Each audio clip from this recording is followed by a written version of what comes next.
رمضان میں زوجہ کے قریب جانے سے صحابہ کو منع کیا تھا. بڑا دلچسپ واقعہ ہے. رمضان کی راتوں میں بھی زوجہ کے قریب جانے سے منع کیا تھا. ایک صحابی تھے، وہ رات میں کہیں چلے گئے. اب بڑے پریشان ہوئے، رسول اللہ صلی اللہ علیہ وسلم کے پاس آئے، عرض کیا یا رسول اللہ مجھ سے غلطی ہوئی، رمضان کی رات میں نے اپنی زوجہ کے قریب چلا. آپ نے فرمایا کیوں؟ وہ بڑا دلچسپ سا واقعہ ہے، بظاہر تھوڑا حیا کے خلاف بھی ہے لیکن اتنا بھی نہیں ہے.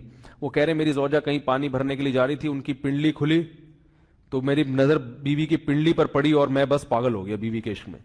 میں یہ اس لیے بیان کر رہا ہوں کہ جو لوگ نظر کی حفاظت کرتے ہیں وہ بیوی کے عشق میں پاگل ہوتے ہیں.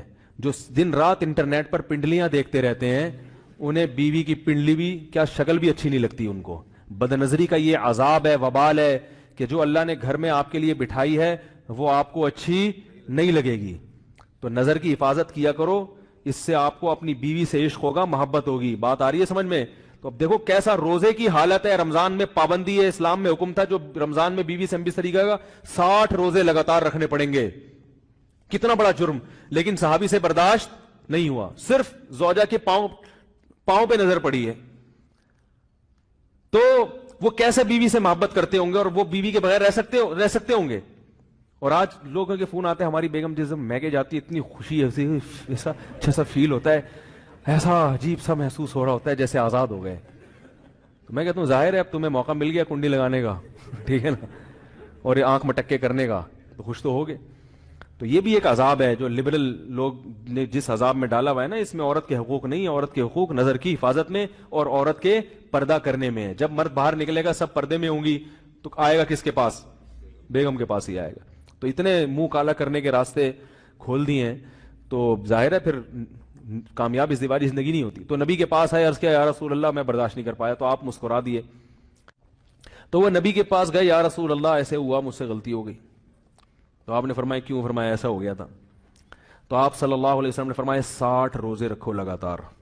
انہوں نے فرمایا ایک کی طاقت نہیں ہے، اس میں یہ ہو گیا 60 بھائی کیسے رکھوں گا، نہیں ہے طاقت 60. آپ نے فرمایا ٹھیک ہے پھر 60 غریبوں کو 2 ٹائم کا کھانا کھلاؤ. فرمایا اس کی بھی طاقت، بولو بھائی، نہیں. اتنے میں ایک صحابی لائے کوئی چیز صدقہ کرنے کے لیے. تو آپ نے فرمایا چلو اصل حکم تو یہی ہے کہ 60 روزے یا پھر 60 غریبوں کو کھانا، وہ نہیں تو چلو فی الحال ان کو تنبیہ کے لیے کچھ ان سے صدقہ کروا لیتا ہوں.